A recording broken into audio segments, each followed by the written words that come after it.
Hello and welcome to today's bag making class.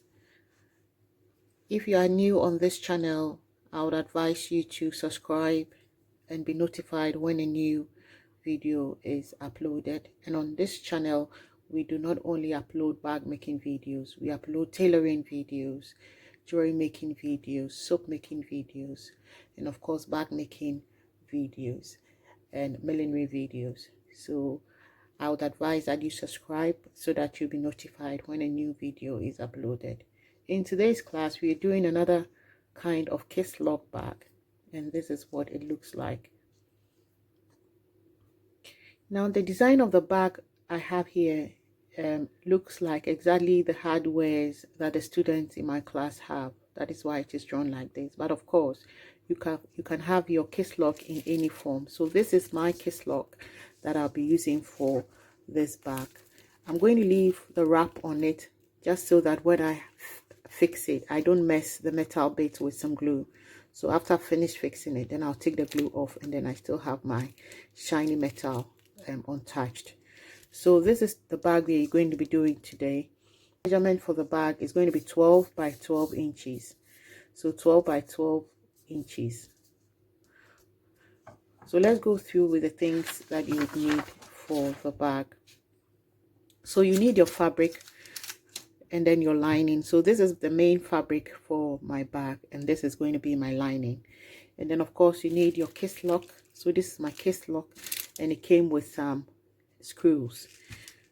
You would need a screwdriver to screw the screws in if that is what you're going to be doing.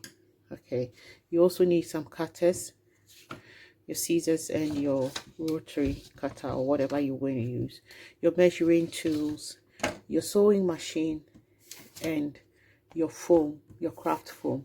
You would also need some glue, so you can use the Gorilla Glue or the Evosti glue. Okay, and then your foam. Now, based on the size of the bag we are doing today, that'll be much bigger than the usual foam we have, which is the size of an A4 sheet. But the size of the bag I want to do is quite bigger than the size of the foam I have, simply because my Kisslock is quite bigger. So I'm going to be doing a bigger bag. But if you're not doing a bigger bag and the size of your Kisslock can fit the size of, matches the size of your foam, go with that. But what I'm using today as a demonstration in my video has a big Kisslock, and for that reason I'm going to use double of this foam. So what I have done as in demonstration, I've done that already, but I'm going to do it here for you to see. So what I've done is to put two pieces of foam together, because my size is 12 inches by 12 inches and I don't get 12 inches going this way. So when I put two pieces of foam together, then I can measure my 12 inches and cut it. And this is what I have done. So I've measured it already over here, and this is what gives me 12 inches. So I'm going to use a zigzag stitch to hold these two together. So as you see, I've joined it like this. I'm going to run a zigzag stitch with my machine going like this to catch both pieces together. And so that's what I'm going to do, and then I'll come back to you with what I have done. Then we take it from there. Let me tell you the reason why our bag is 12 inches. Okay, when you're making a Kisslock bag, this is what you do. You take the measurements of your hardware this way, that way, and that way. Okay, when I take the measurement this way, I have 3 inches. Okay, and then here is also 3 inches, and then the measurement in the middle, that is about 7 inches when we look at it. So when you put 3 plus 7 plus 3 together, you come up to about 13 inches. But my foam wouldn't permit me to go beyond 13. It gave me up to 12, and I think I could still work within 12 inches. So I left it there at 12. And then I want a much bigger bag, so I did a 12 by 12. But anytime you are doing a Kisslock bag, what you should notice that you have to take your measurement all the way around your hardware, and that is going to be the width of your bag. And when you do that, you cut your fabric. So my craft foam is 12 inches in width and 12 inches in length. What I've done is to leave half of an inch all around my fabric as my seam allowance. Okay, so I've left half an inch all around my fabric as my seam allowance. So I'm going to join my foam together as I said, and then I also join my fabric together. And what I'm going to do now is to place the right side of my main fabric against the right side of my lining. Okay, so right on right, and then I'll run a stitch at the top, and at the bottom, just at the top and at the bottom, so that we can slide our foam in like other videos. If you've been following us, you would know what I'm talking about. So you can slide our foam in like other videos. Now you should always know that the foam has a bit of volume here. Okay, the foam has a bit of volume here. So as I said earlier, we have to take a half of an inch seam allowance at the top and at the bottom. But remember that you don't do exactly half of an inch seam allowance. So you can be doing a bit less than half of an inch, considering the volume of your foam. Okay, so that the foam will have enough room to move around when we hold the bag.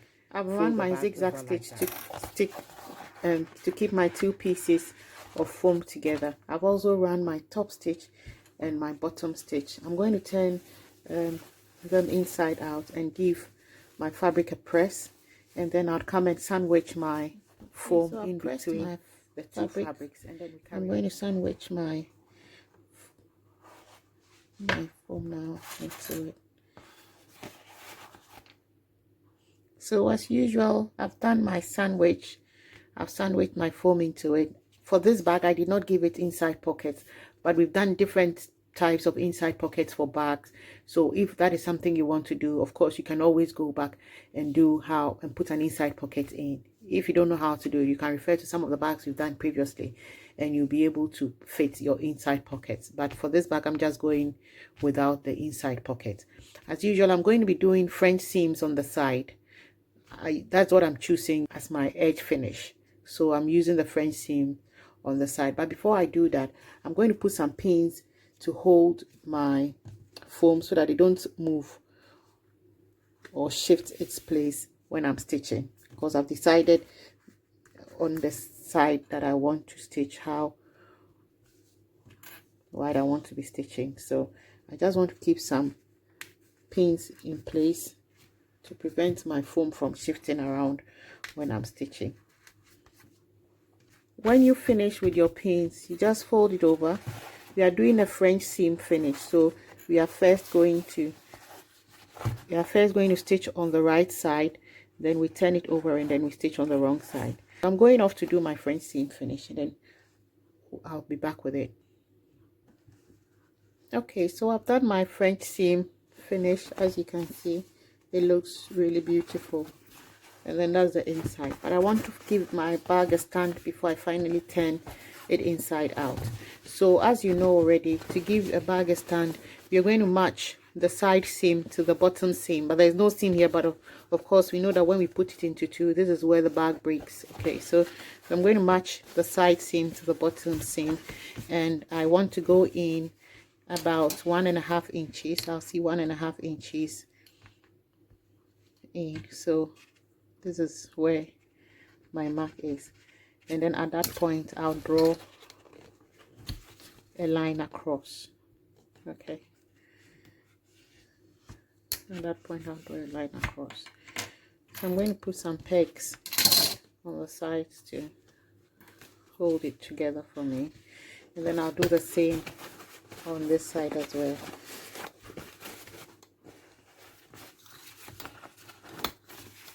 Mark it to the bottom seam, measure 1.5 inches in from here in, and then draw a line across it like that.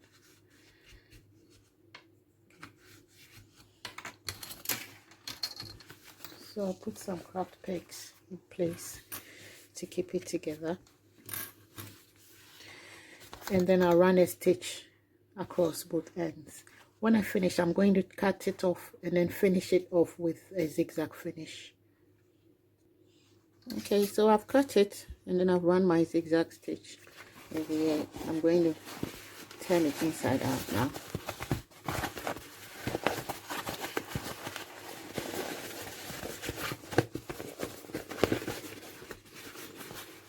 Try and push all the ends out.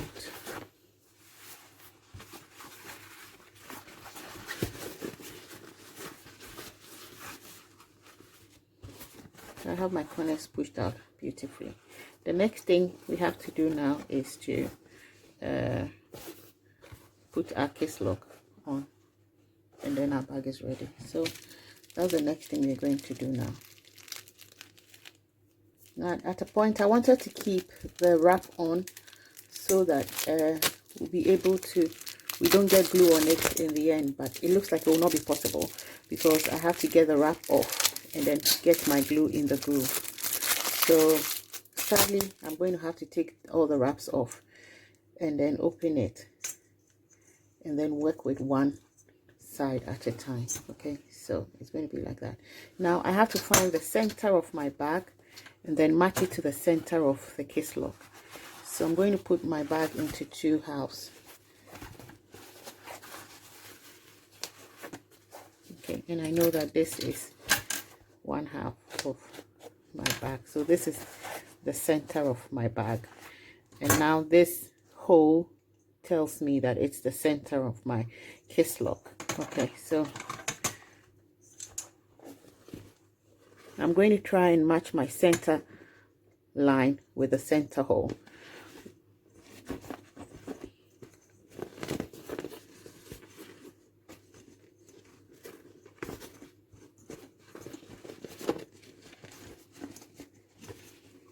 Okay, and then I'll match my center with the center hole.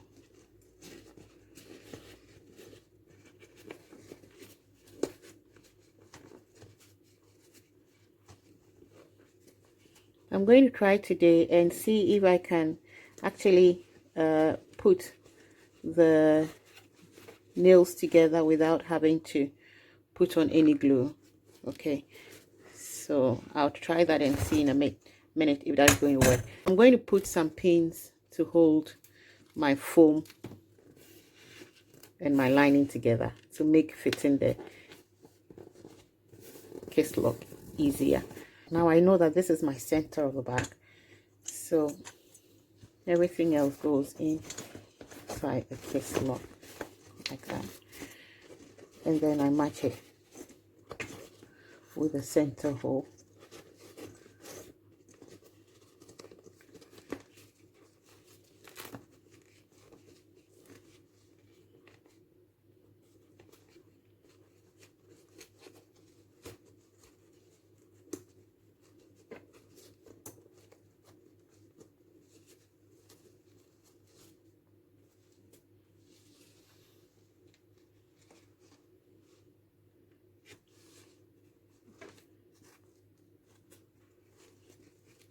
Now I'm going to try and see if I can just go straight away and screw my screws in without putting any glue and see if that will work or not.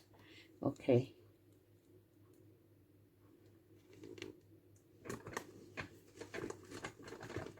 Let's see how that works. If that works, then it makes it easier, because a number of times the glue tends to mess up the Kisslock. And okay, so that's worked. So I'm just going to put in my my screws and make sure that I'm pushing the fabric in so that the screw is catching on.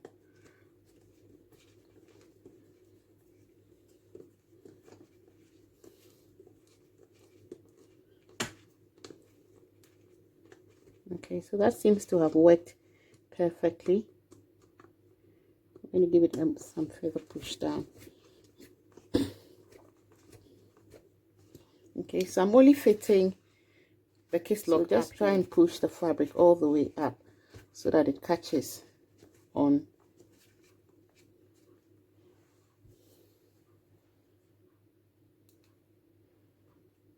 I think it's a good thing that the screw just works without you having to put in any glue. So I'm going to carry on and finish off the other bits and come back for you to know. So all you need to do is find the center of the Kisslock and match it with the center of your bag, and then you fit it that way. So you're just fitting the top, and then we leave the side bits. So just the top, and then we leave the side bits. So when we close it, it goes in like that, but then the side bits are all left without screwing them in. I think that makes it easier. So just find the center of it. The screws made the work a bit easier, so I fitted the screws on just the top and left the bottom bit. So when you just snap them close like that, then you have your bag. That's the inside of my bag. I didn't put any pockets today, but I just used a handmade tag, and I didn't stitch it on the side here. I didn't attach the bag to the side of the Kisslock bag. So that is it. As you close it, the sides fold in easily.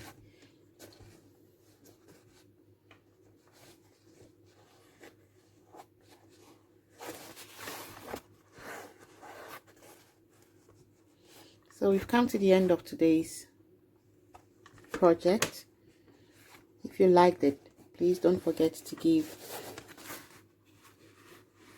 our video a thumbs up, a like, and a share.